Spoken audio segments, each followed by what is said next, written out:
네, 안녕하세요. 우리 경제학 이제 오늘 마지막 강의인 것 같습니다. 이론 강의로서 87강으로 상당히 많죠. 네, 이론 강의로 이제 마지막 강의 같은데, 지난 시간에 무역을 할 때 자유무역의 잉여, 그다음 관세를 때렸을 때 잉여, 그다음에 쿼트를 했을 때 잉여, 뭐 그런 거 이제 설명을 쭉 드렸는데, 우리 교재 이제 572쪽에 보면은 중간에 우리 관세의 효과와 비관세 중에 쿼터 효과는 이제 정리를 해드렸죠, 지난 시간에.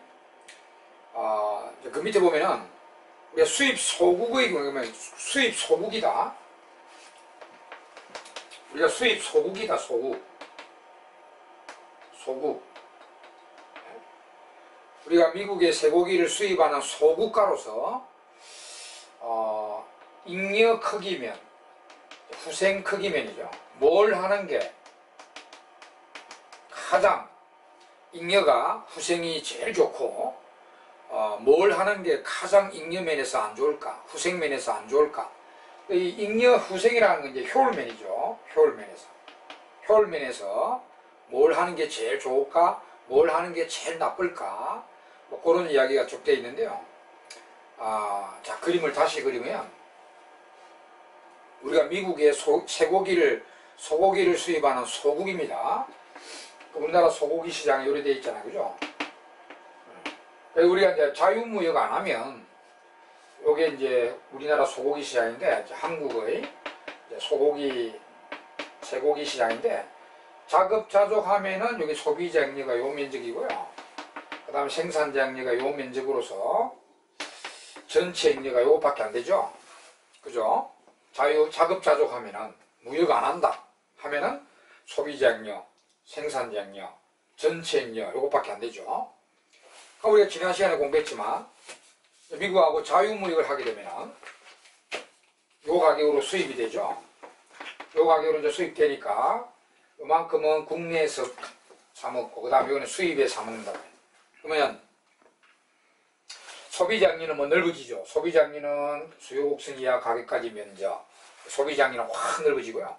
물론 국내 축산업자들의 잉여는 좁아지면서 불리해지는 거죠.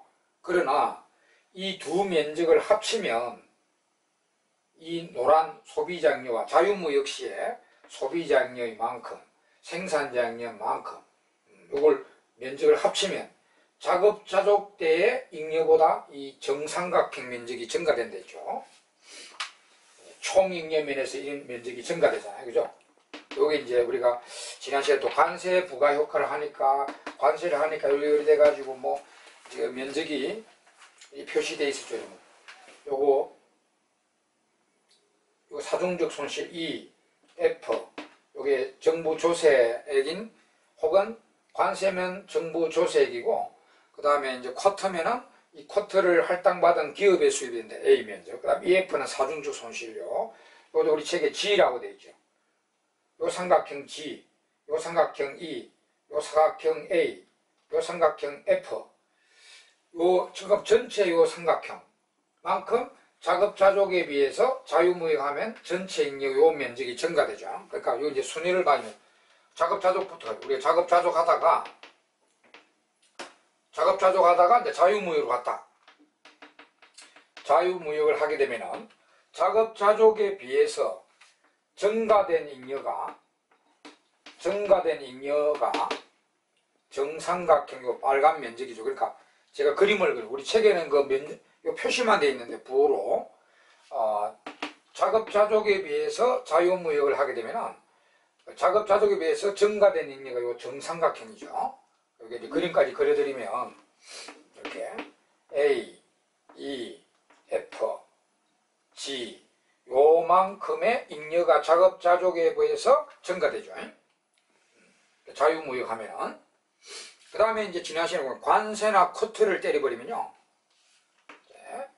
관세나 쿼터를 때려버리면 요 EF 날려버리죠. 요 증가된 잉여 중에서 EF가 사중적 손실로 날아갑니다. 사중 손실로 날아가니까 그럼 G하고 A만 남아있죠. A하고 G만 남아있을 것입니다. 그 다음에 우리 책에 또 요 중간에 수출 자율규제가 나오는데, 수출 자율규제는 삭제해줘. 앞에서 삭제하잖아요. 수출 자율규제는 시험에 안 내니까 수출 자율규제는 삭제하시고요. 그 다음에 바로 작업자조로 들어가면 되죠. 작업자조가 하면 요것도 사라져버리죠. 그러니까 작업자조에서 자유무로 가면 요만큼 잉여가, 총 잉여가 증가된다. 그 다음 관세나 커트를 때리면 EF 날려버리니까 G와 A만 증가된 것 중에 남아있다. 그 다음 작업자족으로 돌아가면 이제 다 사라지잖아요. 증가된 잉여가. 그래서 수입 소국의 경우는 자유무역 하는 게 잉여면에서 제일 좋다. 자유무역 하는 게 효율면에서 제일 좋다. 그 다음에 관세나 커트를 때리는 게 그 다음이다. 그 다음이고, 작업자족 하는 게 제일 나쁘다 이 말입니다. 작업자족 하는 게 잉여면, 효율면에서는, 국민 후생면에서는 제일 나쁜 거예요. 수입 소국은. 알겠죠? 그러면 우리 대국은 왜 안 하죠? 앞에 대국은 이야기했잖아요. 대국은 소국처럼 이렇게 될 수도 있고, 아니면 대국이 관세를 때렸을 때 이 교육 조건이 현저히 개선돼 가지고 사중적 손실이 날아간 것보다 더 후생이 올라갈 수 있다면, 대국의 경우는 관세나 코트를 때린 게 자유무역보다 더 좋을 수가 있겠죠. 그러니까 그건 확인이 안 되니까 대국은 이 관세나 커트가 자유무역보다 더 좋을 수도 있고, 또 자유무역보다 나쁠 수도 있으니까 소국처럼 그건 확인이 안 되니까 이제 대국은 이야기를 안 했고요. 소국은 확실하거든요.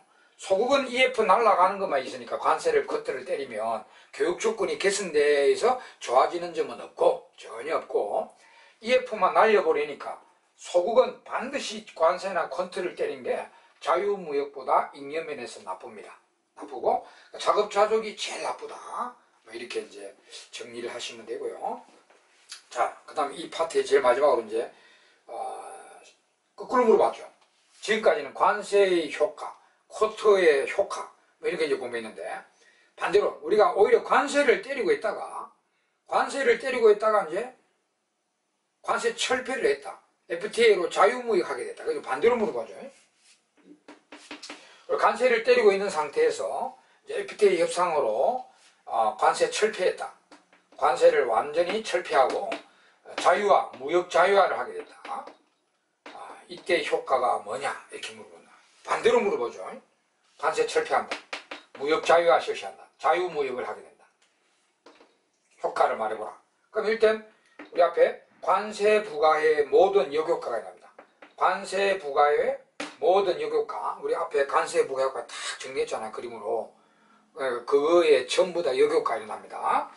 그 다음에 이제 두 번째는 그 책에 보면은 자유무역의 이점이 향유된다. 특별히 그 옆에 보면은 자유무역의 이점이 향유되는 거죠. 옆에 보면은 우리나라 생산 능력을 초과하는 소비가 가능하다 이래 되죠. 그게 자유무역의 또 대단한 그 이익 중에 하나인데, 우리나라 생산 능력을 초과하는 소비가 가능하다. 우리나라 자원 능력을 초과하는 소비가 가능하다 이 말입니다. 그 앞에 허벌러 무역이론 배웠죠, 여러분. 그 2번 옆에다가 우리나라 자기 생산 능력을 초과하는 소비가 가능하다. 그 자유무역의 이점이 향유된다. 그 가로 안에 저기 그 옆에다가 조그만한 요 그림을 그려 놓으세요.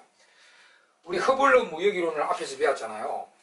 허벌러 무역이론에 의하면 우리나라 생산 가능 곡선이 이러는데, 그죠? 그 우리가 자급자족하면 요 선상에 생산 가능 곡선상에서만 생산 소비를 해야 되잖아요. 근데 우리가 자유무역 하면은 X대를 특화하여 자유무역 하면은 생산은 여기서 하지만은 소비가 여기서 되죠. 이 소비가 요 보면 되고, 이 소비가 가능하다는 거죠. 이 소비점은 우리나라 생산 가능 곡선을 초과하잖아요. 그럼 우리나라 자원 능력으로 소비 못하는 점이죠. 원래는 우리나라 자원 능력으로 소비 못하는 점이죠. 근데 무역을 하면 그게 가능하다는 거죠. 우리나라 여러분 잘 알다시피 자원이 부족한 나라 아닙니까? 남한은 자원이 부족한데 이제 우리 국민들은 이제 선진국 소비를 해야 돼요. 풍족한 소비 생활을 해야 되는데 우리나라 자원으로는 안 된다는 겁니다. 그러면 무역으로서만 나무나라 자원을 우리가 소비할 수 있도록 해야 된다. 그게 자유무역의 또 최고의 또 장점입니다. 그러니까 요 그림 요거 잠깐 그려놓으면 돼. 그 옆에 조그맣게 무역을 하면 여기서 소비가 되네. 우리나라 국민들이. 이 점은 우리나라 능력으로는 불가능한 소비점입니다. 근데 무역은 가능하다는 거죠, 이게. 그거 이제 그려 놓으시고요. 그 다음 세 번째는 또 좋은 점이, 이제 우리가 무역을 자유화하면, 우리가 그 보호무역을 하면은 우리나라 기업들 보호를 하잖아요. 근데 지금 개방을 해버렸다. 그러면 외국에 뛰어난 기업들이 들어온단 말입니다. 그러면 우리나라 우위 산업은, 뛰어난 기업들이 들어오니까 이제 이 기업들하고 경쟁해야 되잖아요. 우물안 개구리에서 자유무역을 개방해야 되니까 미국의 뛰어난 기업들하고 경쟁을 해야 되죠. 그럼 우리나라 기업들은 또 발등에 불 떨어지면 진짜 잘하잖아요. 우리나라 민족성이 또 그렇습니다. 발등에 불 떨어지면 열심히 합니다. 그래서 우리나라 산업들이 경쟁력이 제고됩니다. 그러니까 글로벌 기업으로 한 단계 올라간다는 거예요. 우물안 개구리 기업에서 자유무역을 해버리니까 이제 세계 기업들하고 경쟁을 해야 된다. 그래서 아주 우리나라 산업 경쟁력이 제고된다는 장점이 있겠습니다. 그 다음에 여기까지는 다 좋은 점인데요. 네 번째는 이제 금방 이야기했죠. 우리가 보호무역 하면 우리나라 유치 산업을 키울 수가 있죠. 보호무역. 근데 자유무역 해버리죠. 딱 개방해버리니까 우리나라의 비교의 산업은 살아나갑니다. 근데 유치 산업, 열의 산업은 바로 죽어버리죠. 열의 산업은 바로 죽어버리고 우리 산업들이 죽어버리고 비교의 산업만 살아나가요. 그래서 산업의 불균형 성장이 초래됩니다. 이거는 자유무역의 또 단점이죠. 보호무역을 하면은 유치산업도 열의산업도 키울 수가 있는데 빨리, 그죠? 키울 수가 있는데 바로 개방해버리니까 유치산업은 바로 죽어버리고요. 우위산업만 살아나가는, 그래서 산업의 불균형 성장이 초래됩니다. 이거는 자유무역의 단점입니다. 그죠? 이런 식으로 이제 쭉 책에 정리되어 있습니다. 그런 거 이제 정리를 하시고, 그 다음에 이제 우리 573페이지 창고가 나오는데, 관세와 소득 분배 나와 있고요. 스톨프 사무선 정리, 매철러 역설, 이런 게, 그런 건 그렇게 중요한 내용은 아닙니다.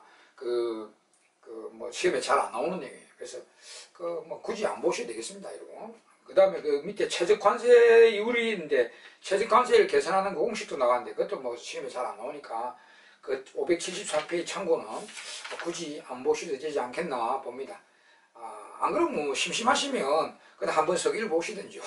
그러니까 별 지장 없습니다. 시험에서는. 자, 그럼 우리가 이제 제일 마지막 5절이 남았어요. ISLM BP 모델이 남았습니다.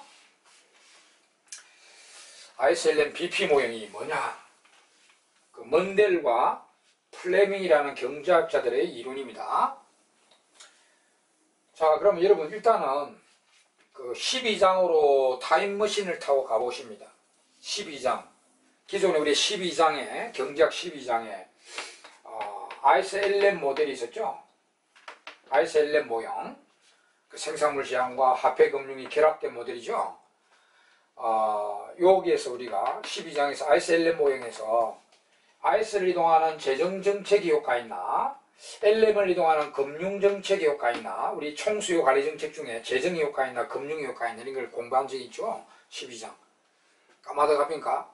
기억에서 다 사라졌습니까? 다시 한번 보세요. 12장. ISLM 모델에서 이제 IS 이동하는 재정정책 효과 있나, LM을 이동하는 금융이 효과 있나, 이거 따지면서 그림 6개 그려드렸죠. 그림 6개. 이거 기억나시죠? 그림 6개 하면. 아마 여러분 책에도 그려놨을 거예요. IS가 수직적이고 LM이 수평적이고 이런 거 막 그려놨거든요. 그거는 그대로 12장에서 이게 더 중요하거든요. 이 그림 6개에서 재정이 효과 있다, 금융이 효과 있다. 이거는 12장에서 마스터하고 들어와야 돼요. 요거는 이제 개방경제를 고려 안 한 국내 경제만 따졌을 때 재정정책이 효과 있는지 금융 효과 있는지 그림 6개입니다. 기억나시죠? 그거는 12장에서 끝내고요. 지금 이 모델은, 이 국제경제학의 5절 모델은 기존의 ISLM에다가 플러스 BP를 추가합니다. 자, 해외시장이라고.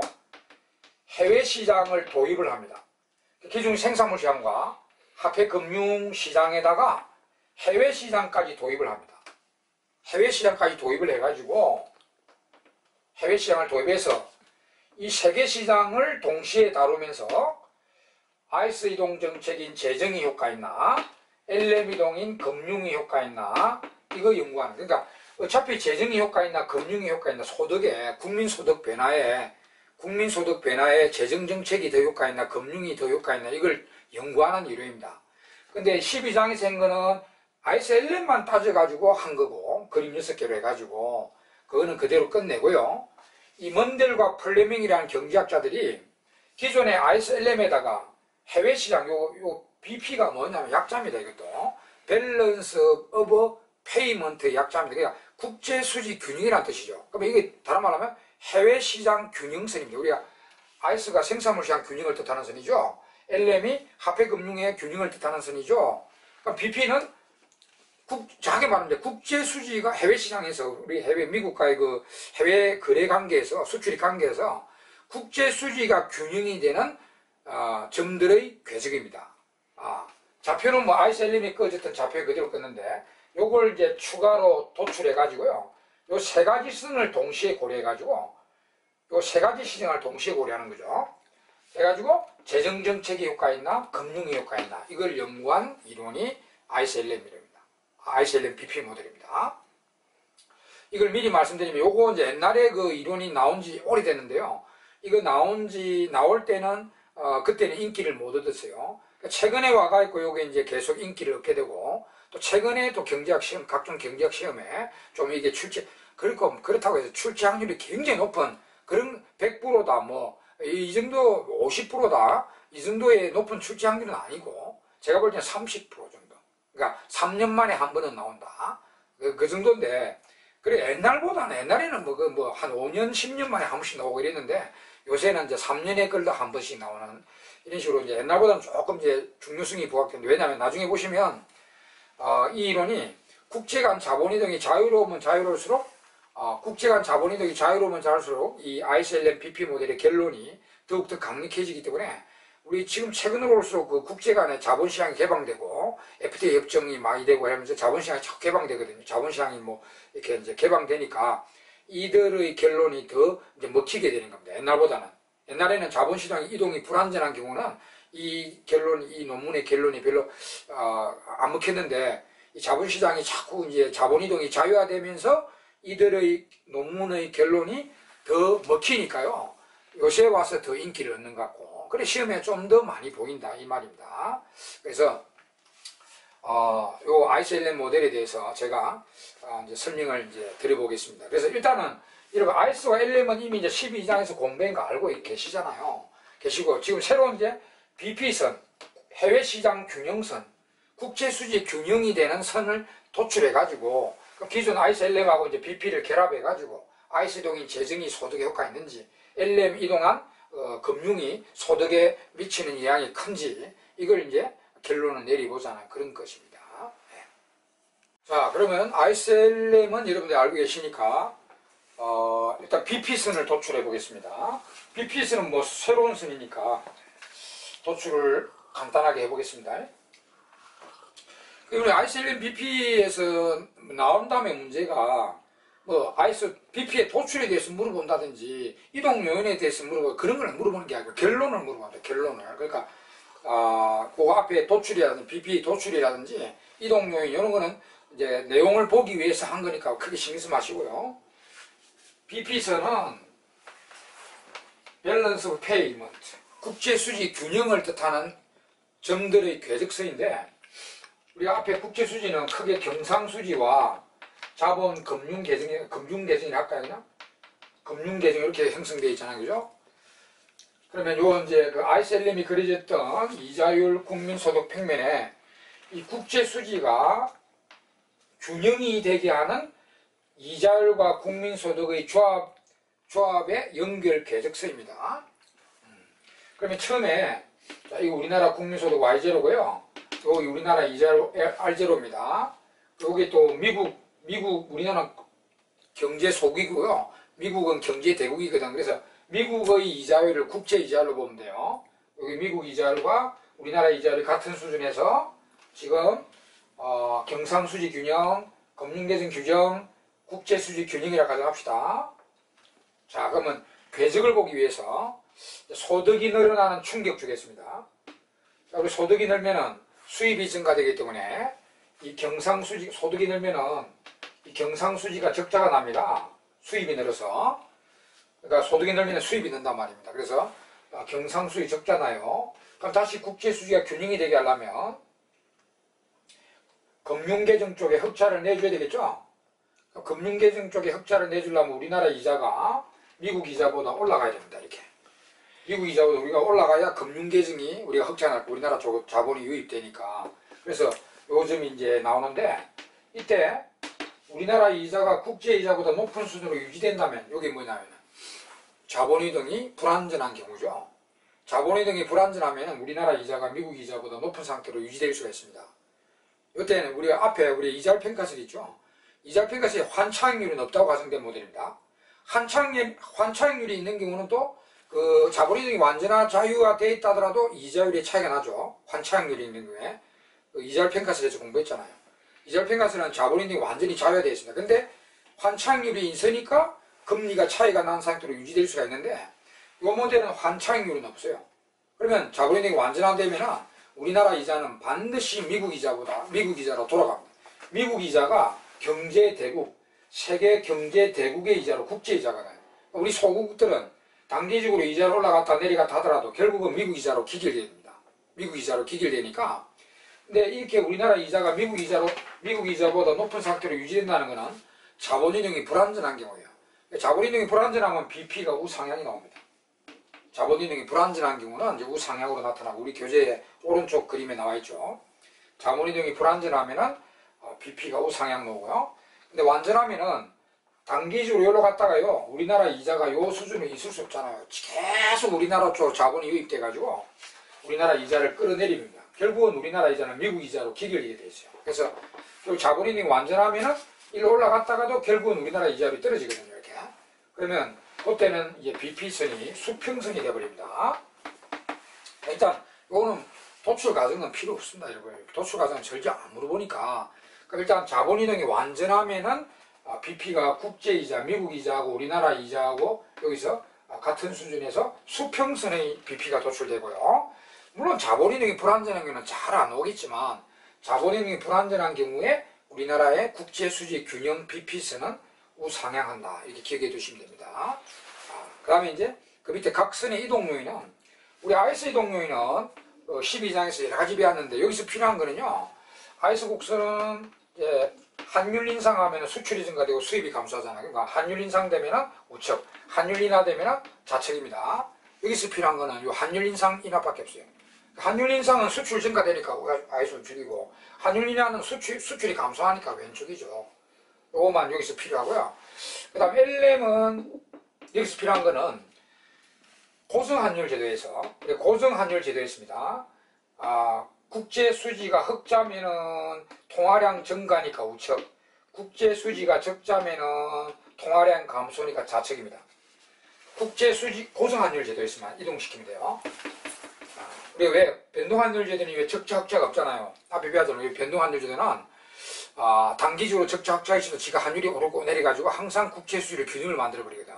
그러니까 그 변동환율 제도에서는 흑자 적자가 누적되지 않기 때문에 이동만 생각할 필요 없고, 고정환율 제도에서만 흑자면 흑자로 누적되고요, 적자면 적자로 누적되기 때문에 흑자는 통화량 증가 요인이고 적자는 통화량 감소 요인입니다. 그래서 그 LM 이동은 요것만 생겨줍니다. 고정환율 제도에서만 국제수지 흑자면 우측, 국제수지 적자면 좌측.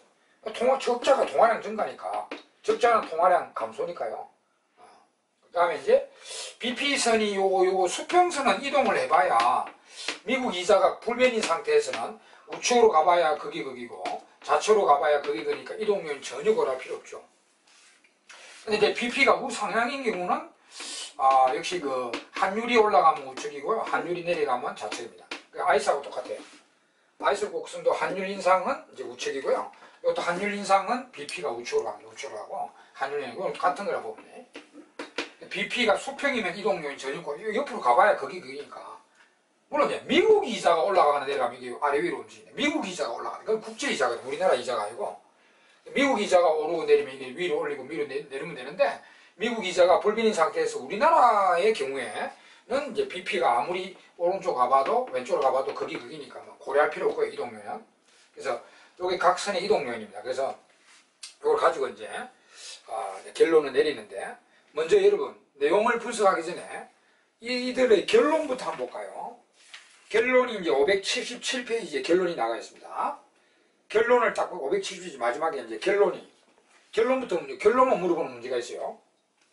결론만 물어보는 문제가 있단 말입니다. 그래서 결론만 보면은 고성환율 제도에서는요, 그리고 이제 BP가 수평선인 경우로 나와 있죠. 이게 내용이 달라.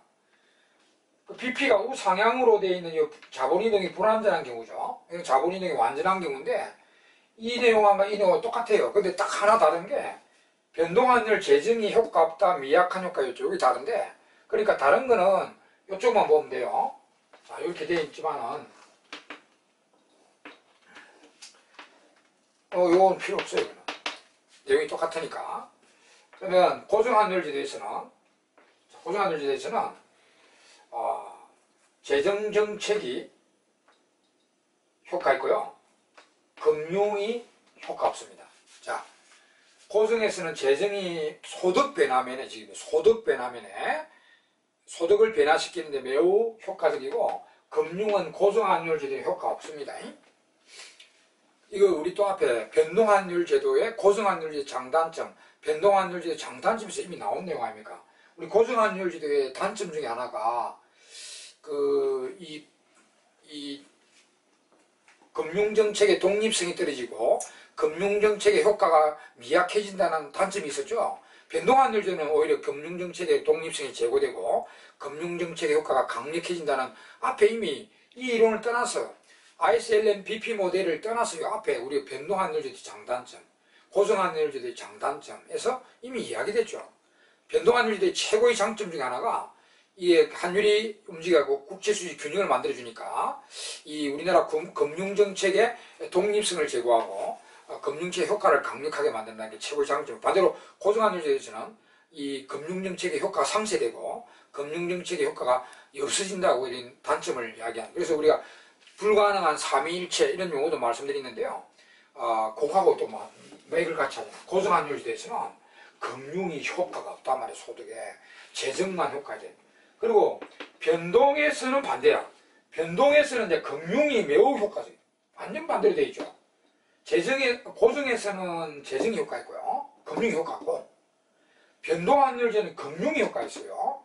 재정이 아예 효과 없습니다. 재정정책이 효과 없어요. 이게 있어요. 이게 결론이야. 그러니까 결국은 여러분, 고정에서는 재정정책이 소득에 효과 있고 금융은 효과 없고, 그 다음에 변동에서는 오늘날 제도죠. 변동에서는 금융이 효과 있어요. 재정이 효과 없다는 말입니다. 반대로 되어 있죠. 그리고 이 BP가 우상향인 경우도 전부 다 똑같아. 이게 요거 세 개는 내가 코표로 한 게 아니고, BP가 우상향이라 하더라도 자본이동이 불안전하다 하더라도 역시 고정환율 재정이 매우 효과적이고 금융이 효과 없고요. 그 다음 변동에서는 금융이 매우 효과적이고, 근데 여기가 약간 다르거든요. 요 변동에서는 요 수평선인 경우는 재정이 아예 효과 없는데, BP가 우상향인 경우는 재정이 미약한 효과를 보인다 이렇게 되거든요. 요것만 다르죠, 그죠? 그래서 BP가 우상향인 경우는 요 그림만 따로 보면 돼요. 요 그림만. 다른 거는 다 똑같으니까 요 그림 세 개는 그대로 보면 되고요. 그림 하나, 둘, 셋, 네 개 보고 요것만 요 결과가 나니까 다 같이 요거 볼 때 같이 그림을 보면 됩니다. 이 그림상 차이가 날 때 미약한 효과를 보인다. 이 완전 효과 없다 이 나오거든요. 그래서 제가 이거 하나, 둘, 셋, 넷 설명드리는데요. 요거 할 때 요것도 같이 그림은 같이 보게. 내용은 똑같은데 그림상 약간 차이가 나서 그래요. 완전 효과 없다. 그리고 미약한 효과를 보인다. 어차피 미약한 효과니까 효과 없는 거 아닙니까? 하여튼 변동에서는 재정이 효과 없어요. 변동에서는 금융이 매우 효과적이거든. 이 내용이 결론인데, 이걸 이제 제가 요 하나, 둘, 셋, 네 개 이거 설명을 드려보겠습니다. 거의 반대 논리로 되니까 아마 공부하기도 외울 필요는 없습니다. 공부하기가 좀 쉬울 겁니다. 자, 먼저 고정환율 제도입니다. 재정정책을 한번 보자. 이장 요 BP가 수평선인 경우 먼저 보면 돼요. 자, 보세요. 자, IS, LM, 이제 ISLM이 동시균형이, 그러니까 BP를 이렇게 탁 꺼야 되죠, 이게. BP. 해외 시장, 화폐금융, 생산물 시장이 동시에 균형되는 소득이 여기 우리나라 이자율과 미국 이자율, 국제 이자율 이렇게 돼 있어요. 우리 ISLM이 결혼했잖아요. 결혼해가 잘 사는데요. 우리 ISLM이 결혼해가지고 아들을 낳아가지고 장가도 보냈죠. AD가 ISLM의 아들 아닙니까? AD를 낳아가지고 AS하고 결혼도 시켜 출가시켜놨는데 이 중년에 와가지고 ISLM이 이제 지금 삼각관계 들어가죠. ISLM에 BP가 들어오네. BP가. 이 IS의 조광지처가 LM이에요. LM. 근데 이제 중년에 와가지고 요 IS가 BP하고 바람 피우는 모델입니다. 우리나라 그 드라마 중에 사랑과 전쟁의 드라마. 그런 이제 중년에 와서 삼각관계 들어가는 거죠. 이제 여기서 이 이제 조광지처가 살아날 것인가? 아니면 이 새로운 사람하고 이게 이제 연애를 하게 되는데 바람을 피우게 되는데 이때 이 IS가 파워가 있을 것인가, 재정정책이 파워가 있을 것인가, LM이 조광지처가 금융정책이 파워가 있을 것인가, 이런 모델입니다. 이 모델이 그 비유를 하면은 어차피 우리가 ISLM 쭉 공부할 때 이제 아들 결혼했다 낳았다 뭐 AD가 아들이다 이렇게 계속 설명해 드리잖아요, 그죠? 그리고 보면은 이 BP가 들어온 게 이 ISLM BP 모델은 ISLM이 원래 이제 결혼해서 사는 조광지처인데 이 이제 중년에 와가지고 IS가 BP하고 이제 바람을 피우는 그런 이제 삼각 드라마의 개념입니다. 그런 상태에 이 조광지처가 파워가 세냐, 그래도 IS가 파워가 세냐 이 이야기거든요, 지금. 그럼 지금 보면은 고정환율에서는 재정이 효과 있어요. 재정 효과 있고 금융 효과 있는데, 자, 재정이 왜 효과인게 이제 책에 이제 설명이 다 되어 있는데 제가 간단하게 설명할게요. 재정은 왜 효과적이냐면 잘 보세요. 이제 소득을 늘리기 위해서 확장 재정이 들어갔어요. 고정환율 지금입니다. 확장 재정 들어가니까 국내 경제의 균형은 여기로 가버렸죠. 여기로. BP를 위쪽으로 올라가 버렸죠. BP로 위로 가면은 BP 선상은 국제적 균형인데 단기적으로 경제를 위로 보내니까 이제 한번 소득이 올라갔죠. 위로 가니까 이거는 우리나라 미국 이자보다 우리나라 단기적으로 올라가 있죠. 불균형 이자인데 물론 우리나라 미국 이자보다 올라가 있으니까 그러면 외화가 유입돼가 있고 흑자가 나요. 국채수지 흑자. 그러니까 여기로 가면은 국제수지 흑자요. 고정환율 흑자는 오랫동안 누적이 되잖아요. 그러면 이게 LM을 다 흑자니까, 왜 흑자냐면 우리나라 이자율이 재정하면 우리나라 이자율이 이렇게 올라가 버렸잖아요. 불균형이지만 물론 미국 이자보다 올라가 놓으니까 외화가 미국 돈이 한국 쪽에 투자 들어온단 말이에요. 그래서 흑자가 난단 말이에요. 흑자가. 흑자면 외화가 자꾸 들어오니까 이게 고정환율 흑자는 통화량 증가 아닙니까? 그럼 다시 LM이 우측으로 가버리죠.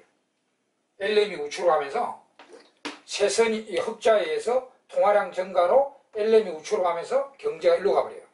그러니까 다시 이제 이자율은 원래로 복귀되는데 소득은 강력히 증가돼 버리죠. 그래서 재정이 아주 효과적입니다. 그러니까 요거 이제 금융은 효과 없다. 이거 반대로 들어가면 돼요. 바로 이걸 보세요. 금융은 아예 소득에 효과 없다. 자, BP1이 됐고요. 소득이 1로 됐다. IS, LM. 처음에 요 균형인데 먼저 소득을 늘리고 LM을 먼저 보내버렸어요. 확장 금융정책을 써가지고 LM을 보내죠. 그러면 경제가 단기적으로 갔죠. 그럼 소득은 약간 늘어나는데, 근데 우리나라 이자율이 내려가 버리죠. 미국 이자보다. 그죠? 내려가 버리면 우리나라에 들었던 투자 자금들이 미국으로 나가버리죠. 우리나라 이자가 단기적으로 내려가 버리니까. 외화가 유출된다. 그래서 이게 이제 국제수지 적자가 나와요. 외화가 유출돼 버리니까. 국제수지 적자는 통화량 감소가 되죠. 통화량 감소니까. 적자는 통화량 감소니까요. 다시 LM이 원상복귀해버립니다. 이렇게. 적자가 나가, 돈이 자꾸 미국으로 나가버리니까 통화량 감소로 LM이 다시 왼쪽으로 나가버립니다. 그래서 다시 경제는 일로 가버리죠. 다시 복귀해버립니다. 그러니까 소득은 전혀 효과 없게 됩니다. 그죠? 이게 금융이 효과 없는 이유가 됩니다. 그러니까 딱 포인트가 재정은 이자를 올리니까 돈이 흘러 들어온다. 그러니까 흘러 들어오니까 LM이 다시 오른쪽으로 이동해버린다. 그래서 강력하다. 이거예요. 금융은 처음에 이제 중앙은행이 경제를 살리기 위해서 확장 금융정책을 펼쳤는데 이리로 내려가고 이자율이 내려가 버리잖아요. 그러면 외화가 들어왔던 외화들이 미국으로 나가버려요. 이건 통화량 감소단 말입니다. 적자가 통화량 감소. 그러면 LM이 다시 왼쪽으로 가버려요. 그러니까 상쇄돼 버린다. 그러니까 다시 여기로 들어가니까 전혀 소득을 내릴 수가 없다는 거죠. 자, 이렇게 이제 고정환율에 대해서는 흑자냐 적자냐. 흑자는 다시 통화량 증가니까 LM을 다시 당기면 되고, 그럼 소득이 강력히 증가되고, 이는 나갔다. 적자네. 다시 LM을 원상 복귀시켜버리겠네. 그럼 아무 효과 없네. 이렇게 되는 겁니다. 자, 그 다음에 이제 변동에서는, 자, 변동에서는 재정의 효과 있고 고정 금융의 효과가 있는데요. 자, 이 그림 한번 봅시다. 변동에서는 어떻게 다뤄야 되냐면은, 자, 변동입니다. IS, LM, BP율이 되어 있어요. 여기 세 시장이 동시에 균형이 되어 있습니다. 소득 여기고요. 소득을 늘리려고 정부가 확장 재정을 펼쳐요. 그리고 나갔다. 이따 단기적으로 경제는 일로 갑니다. 그죠? 여기로 올라가면은, 요거는 이제 우리나라 이자를 올리니까 그 돈이 흘러 들어오긴 해요. 이때 흑자라서 통화량 증가라 이러면 안 되고요. 이건 환율이 변동환율이 되잖아. 단기적으로 이자를 올려놓으니까 외화가 유입되긴 해. 외화가 유입되면 우리나라 이제 환율을 따지는 거죠. 환율을. 네? 흑자 적자에서 LM을 인용시키면 안 되고요. 외화 유입이 되니까 환율이 이제 내려가 버리죠. 환율 내려가면 수출이 감소돼 버리잖아요. 그죠? 그러면 IS가 원상 복귀해 버립니다. 그래서 환율 인하로 외화 유입 때문에 환율이 인하되는 거죠. 그 변동 환율이 환율을 따져봐야 된다. 외화 유입에서 통화량 증가네 이게 아니고 외화 유입으로 환율이 내려가네. 그러면 수출이 감소돼서 IS가 다시 왼쪽으로 복귀해버려요. 여기로 다시 가버립니다. 그러면 전혀 소득에 효과 없게 됩니다. 그 다음에 이제 왜 이제 금융은 효과 있냐면은, 자, 금융은 요 반대잖아요. BP율이 되어 있고요. IS, LM율이 되어 있다. 이게 원래 소득이다. 그럼 여기서 소득을 늘리기 위해 중앙은행이 이제 금융정책을 먼저 펼쳤어요. 자, 확장 금융정책으로 LM을 땡겨버리다 하면 경제가 일로 갔죠. 그럼 소득 한번 늘어났죠. 근데 이자율을 내려버리니까 외화가 유출 나갔죠. 이자율을 내려버렸잖아. 우리나라 이자율을. 그 외화 유출 나겠죠. 근데 외화 유출이니까 통화량 감소가 아니고요. 외화 유출이니까 환율이 올라가 버리죠. 환율을 자꾸 다닌다. 변동화에서는. 외화 유출하면 환율 올라가잖아. 환율 올라가면 수출이 증가돼 버립니다. 그러면 환율 상승으로 수출 증가되니까 IS가 다시 오른쪽으로 가버려요. IS가 오른쪽으로 가버려요. 그래서 경제가 일로 가버려요. 이 세 선이 동시에 만든 여기라. 그래서 소득은 강력히 증가돼 버리죠. 이렇게. 또 이제 이자율은 원상 복귀해 버리고요. 이렇게. 그래서 이 변동에서는 금융정책이 소득을 강력히 증가시킵니다. 재정은 효과 없다. 근데 요 그림하고 여기 이제 BP가 우상향인 경우는 재정이 미약한 효과를 보이는데, 이거 왜냐면 BP가 우상향으로 되어 있으면 BP도 움직여 버리거든요. 그러니까 그거는 그림이 좀 다르니까, 요거하고 BP가 우상향인 경우 요거하고 그거하고 좀 다르니까 그 그림을 따로 보겠는데요. 내용은 이거하고 똑같습니다. 근데 BP가 우상향이니까, 자 보세요. IS, LM이 있고요. BP가 수평이 아니고 약간 우상향이라 이렇게. 자, 여기서 똑같이 이거 똑같습니다. 이거. 재정정책으로 IS를 보냈다. 이를 보냈다. 그럼 단기적으로 경제가 흘러가면 역시 이것도 BP의 위쪽이니까 흑자예요. 흑자. 돈이 흘러 들어온단 말입니다. 그럼 이제 환율이 내려가 버리죠. 환율 내려가면 수출 감소로 IS도 왼쪽으로 내려갑니다. IS도 왼쪽으로 내려가고 BP도 왼쪽으로 가버려요. 이거는 수평이니까 왼쪽으로 가봐야 극인데, 그러면 IS만 원상 복귀해 버리는데, 이거는 IS도 왼쪽으로 내려가면서 BP도 왼쪽으로 당겨버려요. 그러니까 BP부터 먼저 왼쪽으로 당겨볼까. 환율 인하로 수출 감소로 BP가 왼쪽으로 이동해 버리거든. 이렇게. 그럼 이제 IS도 왼쪽으로 내려가면서 세 선이 동시에 만난 여기죠. 여기. 그러니까 BP가 왼쪽으로 이동해 버리고 IS도 왼쪽으로 내려가면서 IS, LM, BP가 동시에 만난 여기잖아요. 그러니까 이렇게 갔다가 여기까지 완전히 떨어지지 않고 여기까지 올라오죠. 그러니까 소득이 미약하게 증가되는 거죠. 요거 나갔다가 요거는 가만히 있고요. BP는 옆으로 가봐야 그대로니까 IS만 원상 복귀하면서 세 선이 동시에 만나 여기로 완전히 돌아가 버리잖아요. 그러니까 이때는 완전히 재정이 효과 없고, 이런 경우는 이제 재정은 미약한 효과를 보인다. 이런 이제 결론이 내려진 겁니다. 그것만 차이가 있다, 그림이. 다른 거는 뭐 차이가 없는데. 자, 이렇게 이제 공부를 하시고요. 그리고 이제 제일 마지막 페이지 보면 570화 보면 아까도 말씀드렸죠. 이 국제 간 자본이동이 자유로우면 자유로울수록요, 이들이 내린 결론이 더 강력한 결론이 됩니다. 그래서 최근에 더 인기를 얻게 되는 이론이고, 그러면 갑자기 우리나라하고 미국하고 국제 간 자본이동이 차단돼 버렸다. 차단돼 버리면 이들이 내린 결론은 아무런 의미 없어요. 돈이 이동 안 하면 이런 결론이 아무 의미 없잖아요. 국제 간 자본행위 차단되어 있으면 이 이론의 결론은 아무 의미 없습니다. 그러나 반대로 국제 간 자본행위 자유로우면 자유로울수록 이들이 내린 결론이 더욱 강력하게 확실해진다는 것입니다. 자, 그래서 이렇게 이제 ISLMPP 모델을 정리하시기 바랍니다. 이상으로 우리가 긴 여정을 우리가 경제학 기본 이론을 87강이나 거쳐서 끝냈습니다. 여러분 그동안에 강의 들으신다고 공부하신다고 수고 많으셨고, 이제 앞으로는 이제 이 기본 이론을 토대로 문제풀이로 해서 이제 훈련을 하셔야 되죠.